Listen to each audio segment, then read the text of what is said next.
Muitos não sabem, mas quando Stephen King escreveu seu clássico It a Coisa, ele se inspirou em um assassino real, John Wayne Gacy, um serial killer que foi chamado de O Palhaço Assassino.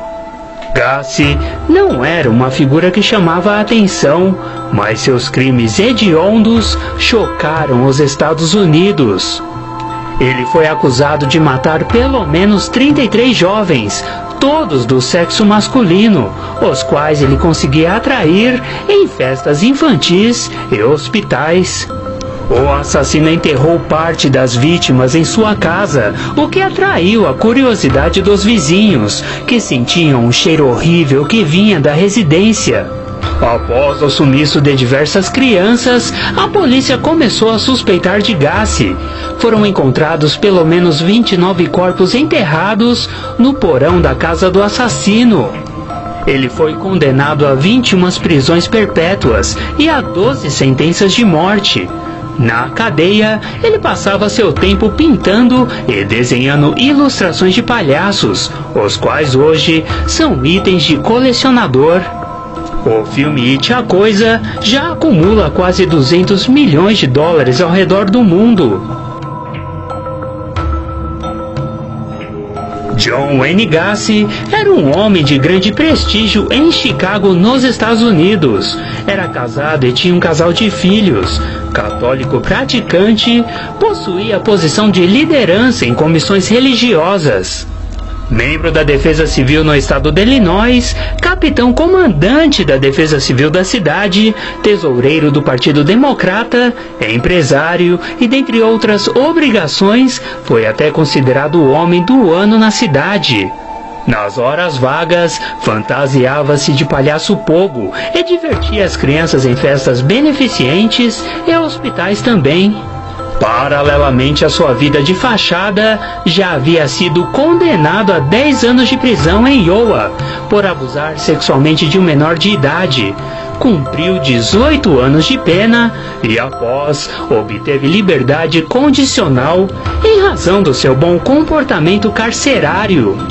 Outras acusações o rondavam, sempre envolvendo abusos sexuais e violência contra pessoas do mesmo sexo, normalmente adolescentes. Posteriormente, foi constatado que na infância era espancado e abusado sexualmente por seu pai, que sofria de alcoolismo.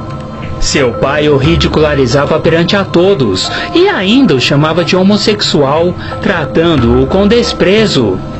Apesar disso, Gacy o amava e buscava a todo custo o seu prestígio, o que nunca aconteceu. Fora isso, aos 11 anos de idade, por causa de uma pancada na cabeça, formou-se um coágulo que seria descoberto apenas 5 anos depois do trauma. Apenas aos 16 anos de idade, tal enfermidade foi identificada pelos médicos, e os esforços dos profissionais explicarem ao seu pai que o caso era sério, que Gacy não estava ensaiando os desmaios para atrair a atenção, não foram suficientes. Igualmente, aos 17 anos, foi diagnosticado como portador de uma doença cardíaca rara, que tornou o hospital a sua segunda casa. Os médicos nunca souberam explicar a causa das dores insuportáveis que alegava sofrer constantemente. Contava à polícia que possuía 4 personalidades: o empreiteiro, o palhaço, o político e o assassino. Este último era chamado de Jack Hanson. Foi considerado por diversos psiquiatras como um sujeito compulsivo, perfeccionista, esquizofrênico, paranoico, sociopata, narcisista, mentiroso patológico e multipolar. Todas estas circunstâncias levaram Gacy a vitimar, oficialmente, nada menos do que 33 jovens. Muitos dizem que matou mais gente, mas foi uma vítima não fatal que ajudou a desencadear fortes pistas dos assassinatos. Jeffrey Ringel, na época com 27 anos de idade. Em março de 1978, Ringo aceitou a carona de um sujeito gordo e sorridente. O carro era um Oldsmobile preto. No meio do trajeto, o motorista agarrou-o, colocando em seu nariz um pano contendo um tipo de anestésico. Sua consciência foi perdida e, sempre que recuperada, era novamente sedado pelo condutor. Acordou no dia seguinte, no meio de Lincoln Park, sem saber como foi parar ali. Verificou depois que estava com diversos hematomas e queimaduras pelo corpo. Foi ao hospital e por lá permaneceu internado por dias. Sofreu danos irreparáveis e permanentes no fígado, em virtude da inalação, mas sua memória era falha e, fora tais fatos, recordava-se apenas de ter sido abusado sexualmente em uma casa e açoitado com um chicote. Os indícios não eram suficientes para apontar a autoria do crime. Obstinado pela causa, Ringo, após quase um ano do episódio, lembrou-se de uma avenida que avistou durante o sequestro. Não pensou duas vezes em ir até o local e aguardar dias a fio um Oldsmobile preto transitar pela rua. Quando finalmente deparou-se com o carro, seguiu e adivinhe onde o motorista estacionou seu carro? Na casa de Gacy. Ringo então deu queixa contra o seu abusador.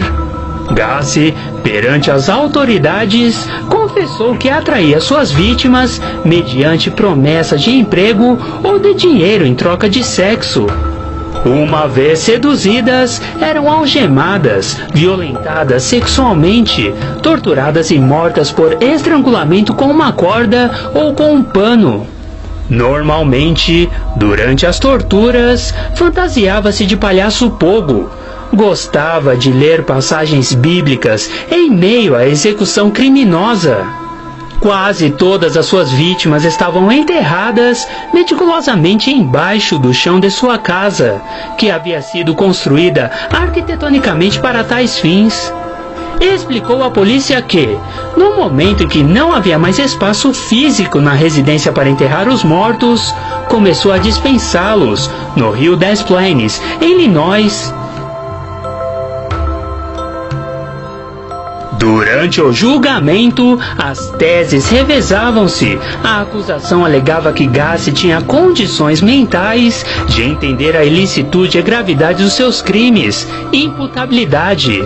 A defesa, por sua vez, sustentava que o homem era doente mental e não deveria ser submetido a uma pena de reclusão.